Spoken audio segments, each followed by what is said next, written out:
ಕೊಳ್ಳೇಗಾಲ ತಾಲೂಕಿನ ಹನೂರು ಕ್ಷೇತ್ರದ ಪಾಳ್ಯ ಗ್ರಾಮದಲ್ಲಿ ಕರ್ನಾಟಕ ರಕ್ಷಣಾ ವೇದಿಕೆ ಪ್ರವೀಣ್ ಶೆಟ್ಟಿ ಬಳಗದ ಪಾಳ್ಯ ಹೋಬಳಿ ಘಟಕ ಉದ್ಘಾಟನೆ ಹಾಗೂ ಪದಾಧಿಕಾರಿಗಳ ಸೇರ್ಪಡೆ ಕಾರ್ಯಕ್ರಮವನ್ನು ಏರ್ಪಡಿಸಲಾಗಿತ್ತು. ಕಾರ್ಯಕ್ರಮದಲ್ಲಿ ಚಾಮರಾಜನಗರ ಜಿಲ್ಲಾಧ್ಯಕ್ಷರಾದ ಮೋಹನ್ ರವರ ಸಮ್ಮುಖದಲ್ಲಿ ಪಾಳ್ಯ ಹೋಬಳಿ ಆಟೋ ಚಾಲಕರು ಮತ್ತು ಗ್ರಾಮದ ಹಲವರು ಸೇರ್ಪಡೆಯಾದರು. ಈ ವೇಳೆ ಜಿಲ್ಲಾ ಪ್ರಧಾನ ಕಾರ್ಯದರ್ಶಿ ರಿಯಾಸ್ ಪಾಷಾ, ಕೊಳ್ಳೇಗಾಲ ಪಟ್ಟಣ ಘಟಕದ ಅಧ್ಯಕ್ಷರಾದ ಜಗದೀಶ್ ಶಾಸ್ತ್ರಿ, ತಾಲೂಕು ಘಟಕದ ಅಧ್ಯಕ್ಷರಾದ ಆಯಾಸ್, ಪಾಳ್ಯ ಘಟಕದ ಮುಖಂಡರಾದ ಒಗನಿಯ ಕುಮಾರ್, ಸುರೇಶ್, ಮಹಿಳಾ ಘಟಕದ ಅಧ್ಯಕ್ಷರಾದ ಭಾಗ್ಯಮ್ಮ, ತಾಲೂಕು ಘಟಕದ ಅಧ್ಯಕ್ಷರಾದ ಭಾಗ್ಯ, ಮಹಿಳಾ ಸದಸ್ಯರುಗಳಾದ ರಾಣಿ, ಸುಮಾ ಹಾಗೂ ಮತ್ತಿತರರು ಉಪಸ್ಥಿತರಿದ್ದರು.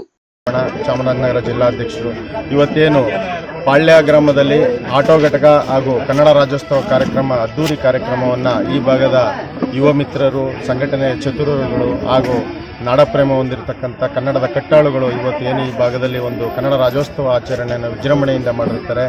ಕರ್ನಾಟಕ ರಕ್ಷಣಾ ವೇದಿಕೆ ಚಾಮರಾಜನಗರ ಜಿಲ್ಲಾ ಘಟಕ ಹಾಗೂ ಕೊಳ್ಳೇಗಾಲ ತಾಲೂಕು ಘಟಕ ಹಾಗೂ ನಗರ ಘಟಕದ ಎಲ್ಲ ಪ್ರಮುಖರು ಹಾಗೂ ನನ್ನ ಜಿಲ್ಲಾ ಘಟಕದ ಆತ್ಮೀಯ ನನ್ನ ಸ್ನೇಹಿತರುಗಳು ಹಾಗೂ ನನಗೆ ಸಂಘಟನೆಗೆ ಒಂದು ಬೆನ್ನೆಲುಬಾಗಿರ್ತಕ್ಕಂಥ ಗೌರವಾಧ್ಯಕ್ಷರಂಥ ಕೃಷ್ಣನಾಯ್ಕರವರು ಹಾಗೂ ಚಾಮರಾಜನಗರ ಜಿಲ್ಲಾ ಘಟಕವನ್ನು ಇದುವರೆಗೂ ಸತತವಾಗಿ 15 ವರ್ಷ ಕಾಲದಿಂದ ಸಂಘಟನೆಯನ್ನು ಅತ್ಯುನ್ನತ ಮಟ್ಟಕ್ಕೆ ತಗೊಂಡೋಗಿರ್ತಕ್ಕಂಥ ನಮ್ಮ ಜಿಲ್ಲಾ ಪ್ರಧಾನ ಕಾರ್ಯದರ್ಶಿಗಳಾದ ರಿಯಾಜ್ ಪಾಷಾರವರು ಹಾಗೂ ಚಾಮರಾಜನಗರ ಜಿಲ್ಲಾ ಘಟಕದ ಉಪಾಧ್ಯಕ್ಷರಾದಂಥ ವೆಂಕಟೇಶ್ ನಾಯ್ಕರವರು ಹಾಗೂ ಮಾದೇಶ್ರವರು ಹಾಗೂ ಮಹಿಳಾ ಘಟಕದ ಅಧ್ಯಕ್ಷರಾದಂಥ ಮಂಗಳಮ್ಮನವರು, ಪ್ರಧಾನ ಕಾರ್ಯದರ್ಶಿಗಳಾದಂಥ ಶಿವಮ್ಮನವರು ಹಾಗೂ ಕೊಳ್ಳೇಗಾಲ ತಾಲೂಕು ಮಹಿಳಾ ಘಟಕದ ಭಾಗ್ಯ ಮೇಡಮ್ ಅವರು ಹಾಗೂ ಇನ್ನು ರಾಣಿ ಮೇಡಮ್ ಅವರು ಹಾಗೂ ಇನ್ನಿತರ ಮಹಿಳಾ ಘಟಕದ ಅಧ್ಯಕ್ಷರುಗಳು ಹಾಗೂ ಈ ಗ್ರಾಮ ಘಟಕದ ಏನೀಗ ಹೋಬಳಿ ಘಟಕವನ್ನು ಉದ್ಘಾಟನೆ ಮಾಡಿದಂಥ ಅಧ್ಯಕ್ಷರುಗಳು ಹಾಗೂ ಆಟೋ ಘಟಕದ ಅಧ್ಯಕ್ಷರುಗಳು ಇವರೆಲ್ಲ ಬೆನ್ನೆಲುಬಾಗಿ ಮುಂದಿನ ದಿನಗಳಲ್ಲಿ